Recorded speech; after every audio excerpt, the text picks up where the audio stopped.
सत श्री अकाल। गुरतिंदर law classes में आपका स्वागत है। हमने एक नई सीरीज शुरू की है क्रॉस एग्जामिनेशन पे। आपने अगर मेरा चैनल सब्सक्राइब नहीं किया है तो काइंडली उसको सब्सक्राइब कर लें एंड एक बेल आइकॉन आएगा उसको पुश कर दें ताकि मेरी आने वाली वीडियोस आपको टाइम टू टाइम मिलती रहे। आज हम बात करेंगे क्रॉस एग्जामिनेशन की पहली सीरीज का। क्रॉस एग्जामिनेशन एक आर्ट है। लोगों को ये लगता है कि क्रॉस एग्जामिनेशन के टाइम पे आप गवाह को पूरी तरह उससे सच्चाई उगलवा सकते हो और ये सच बात है। कोई भी अगर झूठ बोल रहा है कोर्ट के अंदर तो एक क्रॉस एग्जामिनेशन एक ऐसा तरीका है जिससे आप उसकी सच्चाई निकलवाई जा सकती है या उस गवाह को ये साबित किया जा सकता है कि इस पे भरोसा नहीं किया जा सकता, ये भरोसे लायक गवाह नहीं है।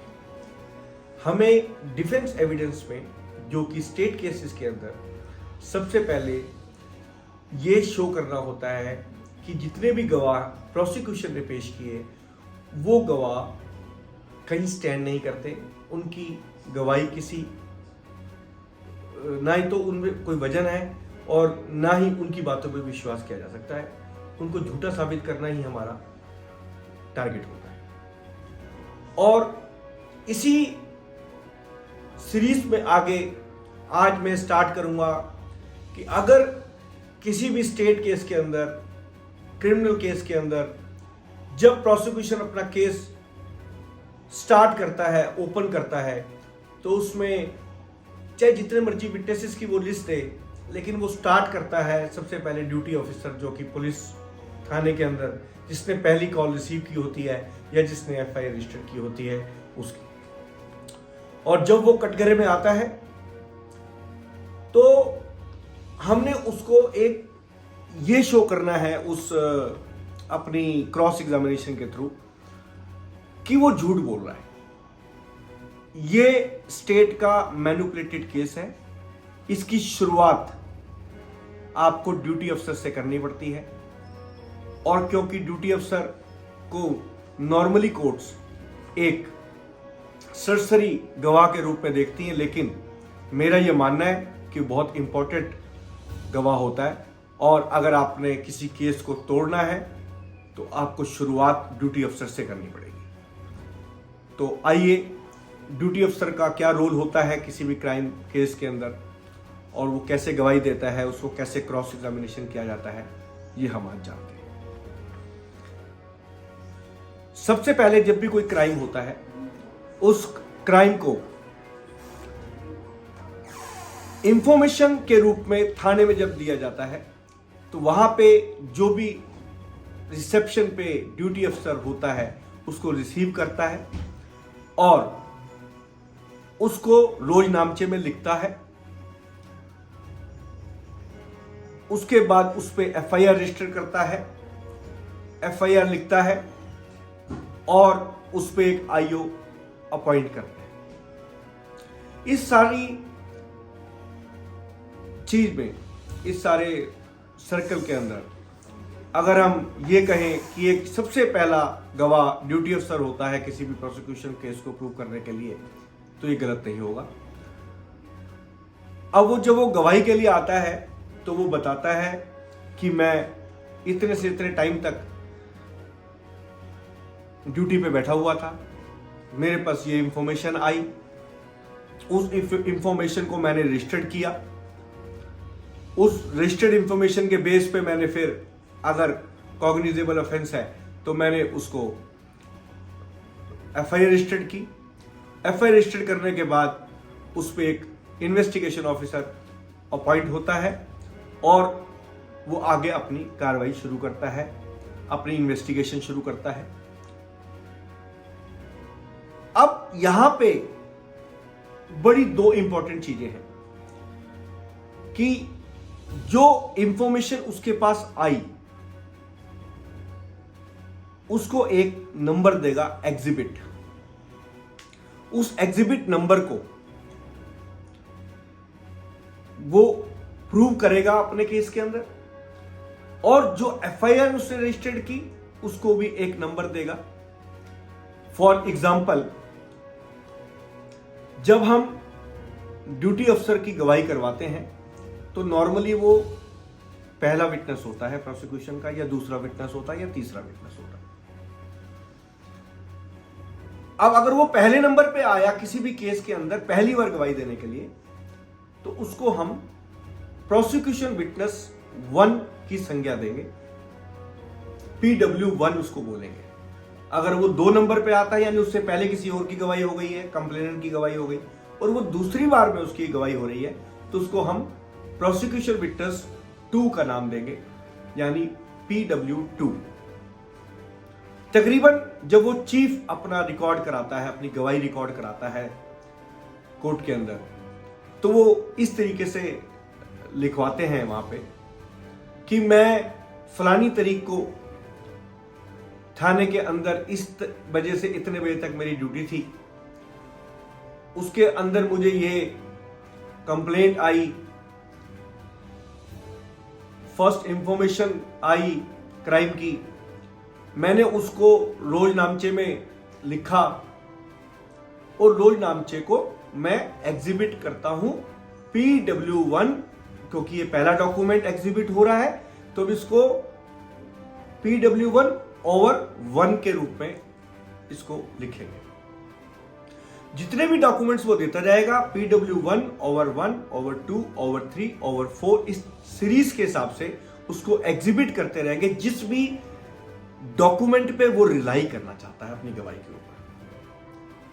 अगर आप कंप्लेंट केस के अंदर किसी की गवाही करवा रहे हैं, तो वहां पे कंप्लेनेंट विटनेस 1 आ जाएगा PW1 की जगह।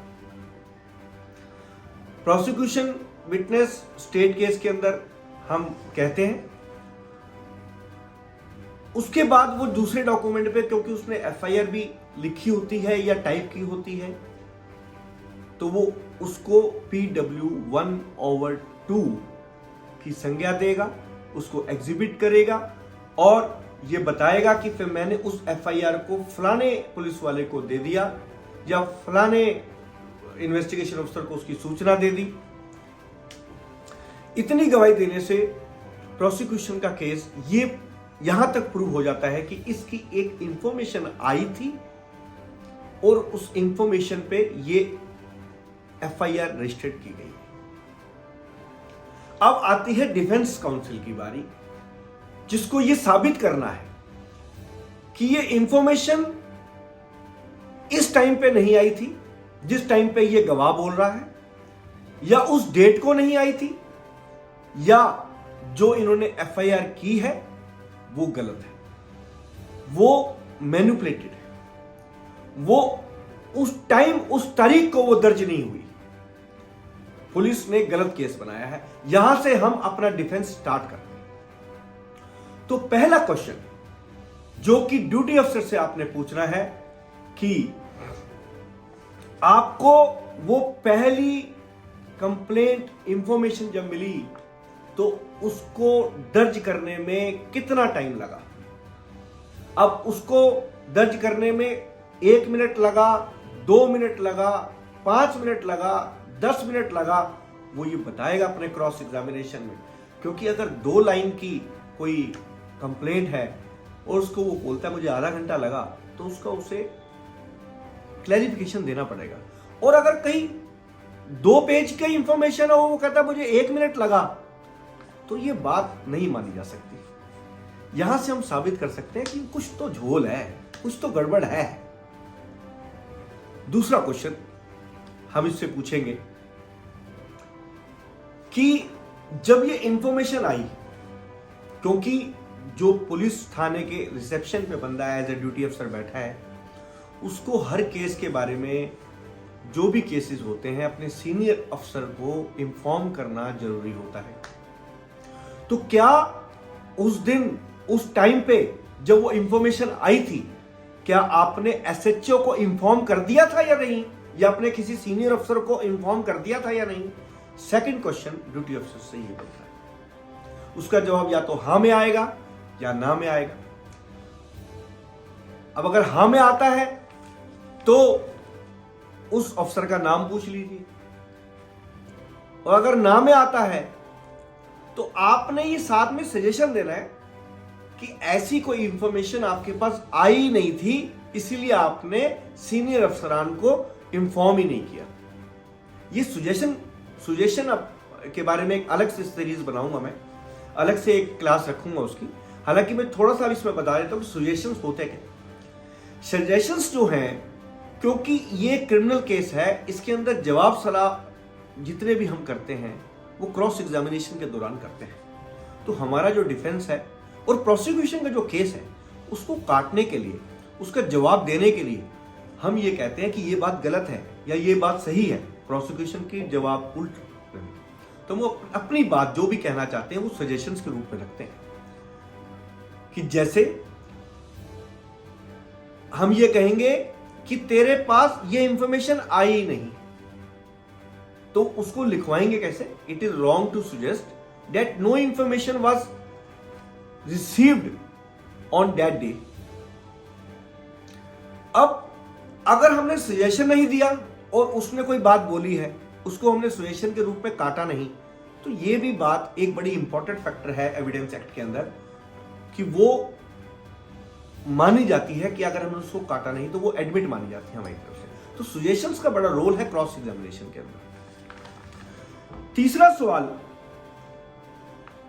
कि सीनियर अफसरान को अगर आपने कोई इंफॉर्मेशन दी थी तो वो कैसे दी थी, किस टेलीफोन नंबर पे दी थी, स्पीक करके दी थी, टेलीफोन नंबर पे दी थी तो किस टेलीफोन नंबर पे दी थी, कितने बजे दी थी, उसका कोई रिकॉर्ड इन्होंने अपने केस डायरी के अंदर या केस फाइल के अंदर लगा रखा है कि किसको इंफॉर्म किया था, किस नंबर पे इंफॉर्म किया था, कितने बजे इंफॉर्म किया था। उसके बाद हम सजेशन देंगे कि आपके पास कोई इंफॉर्मेशन नहीं आई, ये जो एफआईआर आपने रजिस्टर्ड की है ये अंटी टाइम है, अंटी डेटेड है, और अगर उसने कोई 65B का सर्टिफिकेट साथ में लगाया है तो आप इसके बारे में भी एक सजेशन देंगे कि एज पर लॉ ये सर्टिफिकेट नहीं है और आप झूठ बोल रहे हैं इस कोर्ट के अंदर। तो ये थी ड्यूटी अफसर की गवाही, जो ड्यूटी अफसर वहां बैठा होता है। अगर इसमें इंपॉर्टेंट ये 3-4 क्वेश्चंस होते हैं और ये सुजेशंस होते हैं, अगर आप ये दे देंगे स्टार्टिंग में तो आपका केस यहां से शुरुआत हो जाएगी आपके डिफेंस की, क्योंकि आपने उसकी उस बात को काट दिया है यहां पर कि उसने कोई एफआईआर रजिस्टर्ड की थी या नहीं की थी। बर्डन ऑफ प्रूफ इधर और कभी इधर प्रोसिक्यूशन की तरफ कभी डिफेंस की तरफ शिफ्ट होता रहता है, तो आपने हमेशा शिफ्ट प्रोसिक्यूशन की तरफ कर देना कि भैया आपने जो मेरी तरफ बर्डन शिफ्ट किया था मैंने आपकी तरफ वापस कर दिया। अब फाइनल आर्गुमेंट में देखेंगे कि कौन कितना वजन रखता है अपनी बात के ऊपर। तो आगे आने वाले दिनों में मैं और विटनेसेस के बारे में आपको बताऊंगा। Thank you so much. शब्बा खैर, सत श्री अकाल।